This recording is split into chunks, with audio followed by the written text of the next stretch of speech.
सौगात भगवान ने हमें दी है, जो टैलेंट हमें दी है वो हम स्मशान में साथ लेके जाएंगे। कोई जान भी नहीं पाएगा कि हमारे अंदर ये माल दरबा हुआ पड़ा है, क्योंकि मुझे भी नहीं पता था। जहां पे आप आज बैठे हो वो मेरा कल था, और जहां पे मैं आज खड़ा हूं, यकीन मानिए, क्योंकि मेरी ये रास्ता मैंने तय किया है, ये आपका कल है, कोई बड़ी बात नहीं। सेकंड, मेरे पेरेंट्स, क्योंकि मैं जो कुछ भी हूं मेरे मम्मी पापा की वजह से हूं। मेरा चमड़ा, मेरी आवाज, और डेफिनेटली हम लोगों ने परमपिता परमेश्वर को देखा नहीं है, हमें कुदरत को भगवान बोल रहे हैं। लेकिन माँ बाप जो है, जिनकी वजह से हमारा वजूद है, अगर वो नहीं है तो मेरी आवाज नहीं है, मेरा जबड़ा नहीं है, मेरा कुछ भी नहीं है डेफिनेटली। तो मैं उनको थैंक्स बोलूंगा। मिस्टर समीर मोदी, जिन्होंने इस भूतल के ऊपर अपॉर्चुनिटी बनाई, क्योंकि आप कितने टैलेंटेड हो वो इंपॉर्टेंट नहीं है, क्योंकि टैलेंटेड एक ऑटो रिक्शा ड्राइवर भी हो सकता है, टैलेंटेड एक पान की दुकान वाला भी हो सकता है, लेकिन आपके पास प्लेटफॉर्म कौन सा है, आप अपने टैलेंट को कहां यूज कर रहे हो। क्योंकि देखो, सबके पास 24 घंटे है, आप कहां इन्वेस्ट करते हो, उससे उसका आपको रिटर्न मिलता है ना। मतलब मैंने सही जगह इन्वेस्ट किया, 6 साल हुए तो मुझे सही रिटर्न मिला। और thank you so much my upline doctor Surekha Bhargav, एक लेडी है जिसकी मैं बहुत रिस्पेक्ट करता हूं, जिनके अंदर ताकत है, मेरे अंदर भी शायद गलती निकालने की, और मुझे कोई दुख नहीं होता अगर वो आती है तो मैं दरवाजा खोल के देता हूं उनको कार का। तो मैं हमेशा ये बोलता हूं कि वो मैडम 70 लाख रुपए कमा रही है, 51 की एज में, वो इंपॉर्टेंट नहीं है, लेकिन हम जैसे लोग दरवाजा खोलते हो बहुत इंपॉर्टेंट है। और अगर आप भी अपनी लाइफ के अंदर ये वजूद चाहते हो तो आपको भी कीमत चुकानी पड़ेगी, आपको तराशने का प्रोसेस करना पड़ेगा। आज कुछ लोग होंगे जिन्होंने सोचा होगा कि मैं आऊंगा, लेकिन कुछ थोड़ी सी तकलीफ आई, वो नहीं आए। जिनको आना होता है वो किसी भी हाल में आ जाता है, आप मानते हो कि नहीं। मुझे जब इस बिजनेस को मैंने स्टार्ट किया था, मैं आपको बता दूं, मेरी ज्वाइनिंग है मोदी केयर के अंदर 21 अगस्त 2013। आज 6 साल कंप्लीट हो चुके हैं, और 6 साल में 6.5 करोड़ से ज्यादा रुपए मैंने ग्रोस इनकम ली है इस बिजनेस के थ्रू। मेरी महीने की इनकम, लास्ट महीने की इनकम अगर एक अकाउंट से बताऊं तो 13,95,000 है, मतलब 14 लाख के आसपास। लास्ट 3 साल से मेरी एनुअल इनकम 1.5 करोड़ से ज्यादा है। मैंने 3 कार खरीदी, जिसके अंदर एक जगुआर है जो बाहर पड़ी है, और फॉरेन ट्रिप्स की बात करें तो 8 से 9 फॉरेन ट्रिप्स में ले चुका हूं, जिसमें लंदन, मॉस्को, टर्की, ये सारी ब्रांड भी आती है, जहां लोग जाने के लिए, वीजा के लिए मरते हैं, वहां हम फ्री में घूम के आए। और इंपॉर्टेंट वो नहीं है कि मैं बहुत पैसे कमा रहा हूं, मेरी टीम के अंदर मोर देन 50 लोग हैं जो 1 लाख से ज्यादा रुपए कमा रहे हैं। आप सोचो, अगर मैं फैक्ट्री खोलता तो क्या मैं 50 लोगों को इतनी तनख्वाह दे सकता था? पॉसिबल ही नहीं है। पैसे इन्वेस्ट करने के बाद भी मैंने 14 साल ट्रेडिशनल बिजनेस किया है, 15 ईयर्स 14 ईयर्स। उसके अंदर मेरे वहां जो 20 साल से जॉब कर रहे थे, उनके पास लोन की बाइक थी, किसी के पास कैश में भी बाइक लेने के पैसे नहीं थे, और हाईएस्ट सैलरी थी 15,000। यहां मेरी टीम में हाईएस्ट कमाने वाले का चेक है 8 लाख रुपया। फाल्गुनी मैम कमा रही है 4 से 5 लाख रुपया महीना, और वैसे 50 लोग हैं, आप सोचिए ना। और 50 में 70% महिलाएं हैं, इनको कंडीशन होती है घर से बाहर निकलने की। और अगर वो लोग कर सकते हैं तो बाकी के सारे लोग कर सकते हैं, है ना। मैंने सिर्फ कार नहीं खरीदी, मेरी टीम में 125 से ज्यादा नई कार आई, जिसमें 70% महिलाएं हैं। जैसे नित्तल मैम ने बोला, कार आती नहीं थी और कार खरीदी। वैसे बहुत सारी महिलाएं बैठी हुई जिन्होंने कार आती नहीं थी और कार खरीदी। अच्छा लगता है ना। फॉरेन ट्रिप्स जब हम जाते हैं, अभी जब पता गए थे, मैंने लगभग, क्योंकि मेरी टीम से 400 लोग थे, उसमें टोटल 1,500 लोगों ने मेरी टीम से अचीव किया है फॉरेन ट्रिप। आप सोचिए, 1,500 लोगों को फॉरेन ट्रिप पे लेके जाना लोगों ने अचीव किया है, मैंने नहीं करवाया। मेरी कोई ताकत भी नहीं है, औकात भी नहीं है, बस हमने एक रास्ता बताया जिसके ऊपर बहुत सारे लोग चल पड़े, लेकिन कुछ ने रास्ता छोड़ दिया, कुछ भटक गए, किसी का फोकस हट गया, और कुछ लोगों ने अचीव करके दिखाया।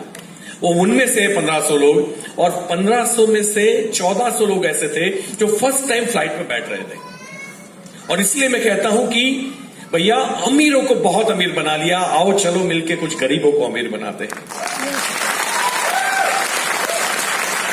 मेरी लाइफ का ये जो भी अचीवमेंट है, आपको शायद बड़ा लगता हो, लेकिन मैं आपको मेरी प्रोफाइल बता दूं कि अगर मैं कहीं अपनी डेजिग्नेशन भेजूं तो शायद मुझे 20,000 की नौकरी भी नहीं मिलेगी। मेरी 12वीं कक्षा में 4 ट्रायल है, और मैं ग्रेजुएट नहीं हूं। मुझे दुख है, पढ़ना लिखना जरूरी है, पढ़ाई विजन देता है, डिसिप्लिन देता है। जो बच्चे अभी पढ़ने की उम्र में, वो पढ़ाई को फोकस करें, क्योंकि उसका दोबारा मौका नहीं मिलता। लेकिन पढ़ाई लिखाई की डिग्री जिन लोगों के पास है और उनके पास बड़ी सोच नहीं है, तो उस डिग्री को आग लगा देना चाहिए। कोई मतलब नहीं है। अगर हमारे पास कोई बड़ा लक्ष्य नहीं है, और इस देश में नहीं, इस दुनिया में 90 to 95% लोगों के पास लक्ष्य नहीं है, वो सुबह उठते क्यों है उनको पता नहीं है। आप अगर उसको पूछो खड़ा रख के कि भैया तू जिंदा क्यों है, तो 2 मिनट तो ऐसे खजुलेगा, ऐसा तो किसी ने पूछा ही नहीं। और फिर सोच के वो जवाब देगा मैं जिंदा इसलिए हूं क्योंकि मैं मर नहीं रहा हूं। आप सोचिए, क्योंकि वो मर नहीं रहा है, दरअसल जिंदगी को काट रहा है जब तक मैं मरूं नहीं, है ना। एक इंसान का लक्ष्य होता है जैसे तैसे मेरी जवानी निकल जाए, पढ़ाई हो जाए, शादी हो जाए, बच्चे बड़े हो जाए, बच्चे की शादी हो जाए, फिर आराम से रिटायरमेंट प्लान करूं, घर पे बैठूं। भैया तू सृष्टि का सबसे ताकतवर जीव है, तो अपनी जिंदगी को काटने के बारे में कैसे सोच सकता है। अगर पेट का सवाल है, सर्वाइव का सवाल है, तो इस सृष्टि के ऊपर जिन जानवर के पास टैलेंट नहीं है वो भी वो कंप्लीट करते हैं, करते कि नहीं करते। मैंने कभी न्यूज़पेपर में ये नहीं पढ़ा कि कोई कुत्ता भूखा मर गया,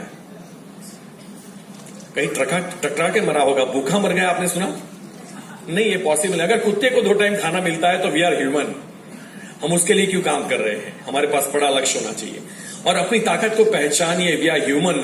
हमने पहाड़ों को चीर के रास्ते बनाए हैं, हमने नदियों का रुख बोड़ा है। हम चीते की तरह भाग नहीं सकते, कमजोर है, लेकिन हमने बुलेट ट्रेन डिजाइन की। चीता थक सकता है, बुलेट ट्रेन नहीं थकती। हम ईगल की तरह 300 किलोमीटर प्रति घंटा उड़ नहीं सकते, लेकिन हमने जेट ट्रेन डिजाइन किया और जेट की स्पीड होती है 23,000 किलोमीटर पर आवर।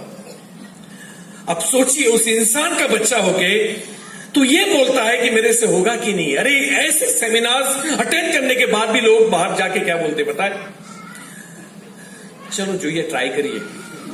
अब ये ट्राई क्या होता है, या तो करेंगे या तो नहीं करेंगे, हाँ है ना। एक लेडी या तो प्रेग्नेंट होती है या तो नहीं होती है, उसमें ट्राई नहीं होता, हाँ है ना। या तो है या तो नहीं है, या तो मैं करूंगा या तो मैं नहीं करूंगा, और करूंगा तो किसी भी हाल में कुछ भी हो जाए, चाहे अप्लायंस साथ ना दे तो भी करूंगा। हमारी लाइफ में ऐसा बहुत हो चुका है। ये मेरी लाइफ की 2nd कंपनी है। अगर मैं पूरी कहानी बताऊंगा तो टाइम ज्यादा हो जाएगा, लेकिन मैं छोटे से गांव में पड़ा हुआ हूं, वर्सोला, अहमदाबाद तहसील का। आज मेरी आपको हिंदी भी अच्छी लगती होगी, लेकिन मेरी गुजराती भी अच्छी नहीं थी। यहीं से तई से चौजो तो चौही है से आओ फोटीजियो। दोस्तों के साथ खेत में जाते थे, फार्म में, तो कोई पूछता था चौ जाओ सो, तो हमें कहता सेतम। ये हमारी लाइफ थी। फीस पढ़ने के लिए पैसे नहीं थे, 4 दीवार मिट्टी की थी, और कभी टेढ़ी बारिश आती थी, 1 दीवार गिर जाती थी। मेरे पापा ने उस झोपड़े का, ओडी का 50 इयर्स किराया भरा है। 2 टाइम खाना ठीक से नहीं बनता था, रोटी के साथ कभी छाछ खा लिया करते थे, कभी शुगर को लपेट के खा लिया करते थे।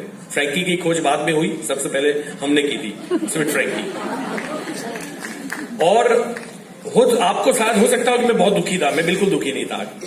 आपकी मेंटल सिचुएशन क्या है वो दुख या सुख डिसाइड करता है, परिस्थिति नहीं करती। और इसीलिए दुनिया में ऐसी कोई परिस्थिति नहीं है जिसको आप उलझ ना पाओ, जिससे आप लड़ ना पाओ। और अगर खुदा ने, ऊपर वाले ने, परमेश्वर ने अगर आपको बड़ी चैलेंज दी है, बड़ी तकलीफ दी है, तो आप यकीन मानिए कि वो आपको पावरफुल खिलाड़ी मानता है। क्योंकि एक दुकानदार किसी बच्चे को वो गेम नहीं देगा जो उसकी एज के बाहर है। अगर दुकानदार किसी बच्चे को पजल से, उसकी औकात से ज्यादा की पजल की गेम नहीं देता, तो भगवान तो ज्यादा टैलेंटेड है, जिसने हमें पैदा किया है, जिसकी वजह से हमारा वजूद आया ना, वो आपको ऐसे चैलेंज दे ही नहीं सकता। और फिर भी कुछ लोग हिम्मत हारते हैं। मेरी लाइफ में मैंने ITI किया, 1 साल जॉब की, और 14 साल बिजनेस किया। PCO मशीन पे फोन्स का कहीं से 75,000 रुपये उधार लिए। वो बिजनेस मोबाइल ने कोलैप्स कर दिया। आज टेक्नोलॉजी कहीं भी खत्म कर सकती है। आज टेक्नोलॉजी, कंपटीशन, गवर्नमेंट के नियम, जैसे आपको पता होगा दिल्ली के अंदर पॉल्यूशन की वजह से जो कंपनियां 50 साल पुरानी थी उनको बिल्कुल बंद कर दी गई। क्या आप कुछ भी करो, हम इंसान के आगे कॉम्प्रोमाइज नहीं कर सकते, इंसान की जिंदगी के आगे। अब 50 साल से किसी इंसान की फैक्ट्री है, आप उसको ऐसे ही ताला लगा दोगे गवर्नमेंट के नॉर्म्स के हिसाब से। अब सोचिए उस मालिक का और वहां जॉब कर रहे एम्प्लॉय का क्या हालत होगा। हमारे वहां कैमरॉक, जनरल मोटर्स, 50 कंपनियां बंद हुई, बड़ौदा की अगर बात करें तो। कितने लोगों की नौकरियां गई। अप्स एंड डाउन्स लाइफ में चालू रहते हैं, लेकिन फिर भी हम उसी चीज पर ट्रस्ट करते हैं जहां रिस्क है। यहां से प्रॉब्लम क्या है, लोग मना करेंगे वही ना। भैया मैं आज तक हजारों मना सुन चुका हूं, और हजारों मना सुनने के अगर 15 लाख रुपए आते हैं महीने के, तो मैं लाखों मना सुनने के लिए तैयार हूं। उसके बाद